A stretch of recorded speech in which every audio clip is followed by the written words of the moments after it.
the days when salmon was a luxury, a fish for special occasions. Today, it's just as likely to be an everyday menu item. So how did salmon go from opulent to ordinary? And what's happening behind the scenes to feed the world's seemingly insatiable appetite?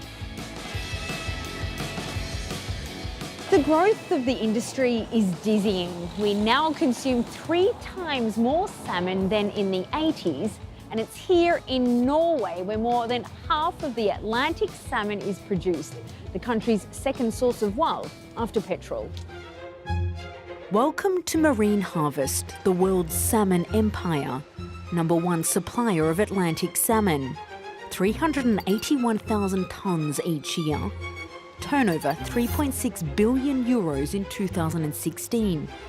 But last year was difficult, as was the year before. The salmon farming industry can't produce enough salmon to answer on the global demand. The production in 2016 was reduced by 5.2% compared to 2015. It may not look like it, but these salmon are the survivors, because today 1 in 5 fish farmed in Norway die before reaching maturity, often because of a rather tiny threat known as sea lice. You can see a lot of large lice that is living on top of the fish, and these lice is feeding on the fish. Inside this government-funded laboratory, scientists study the mini crustaceans that eat the salmon alive.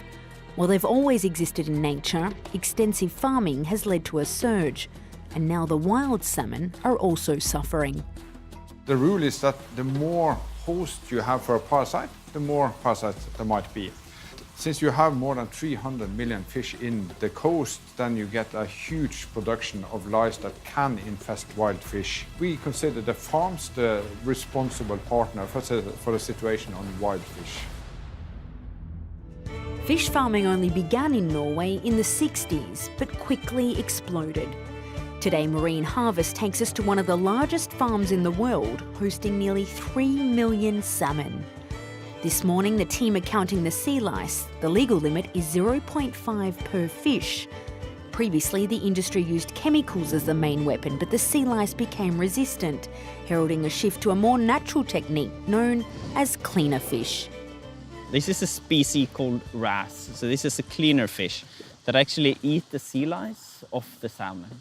So we're farming cleaner fish to save the farmed salmon fish? Yeah, and it's a natural and sustainable way to do that. At what point do chemicals step into this process?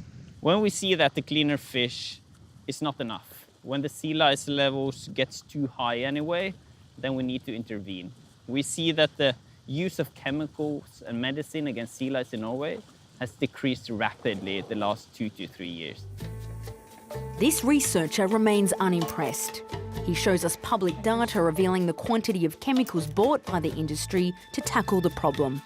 The dominating one is the hydrogen peroxide, 26,597 tons in 2016. And even if it's a reduction from 2015, it's still a dramatic number.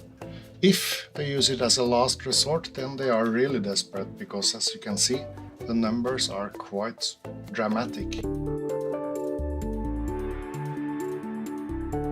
In 2016, Norway produced 60,000 tonnes less salmon than expected, its biggest reduction in 20 years.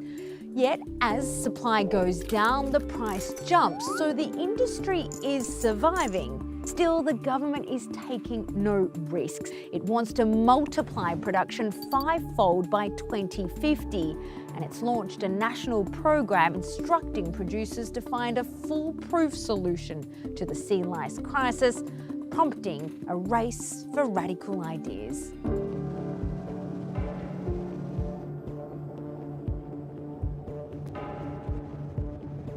We're headed 45 kilometres off the island of Freya to an offshore platform. Now, normally in Norway, it would belong to the oil industry, but not today, because we're headed to the world's first offshore salmon farm, potentially the debut of a new era in fish farming.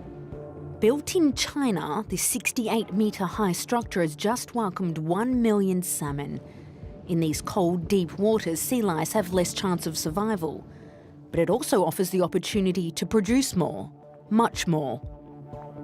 There are no limits if this is proving successful, because what we will then be able to do is that we will be opening up so much more of the oceans for sustainable fish farming. And that's something that has a huge potential in Norway, obviously, but it has a huge potential for every country that has a coastline. And there's no stopping the industry's imagination, including this futuristic egg-shaped enclosure where the water is permanently filtered. Or this 400-metre-long farm shaped like a supertanker.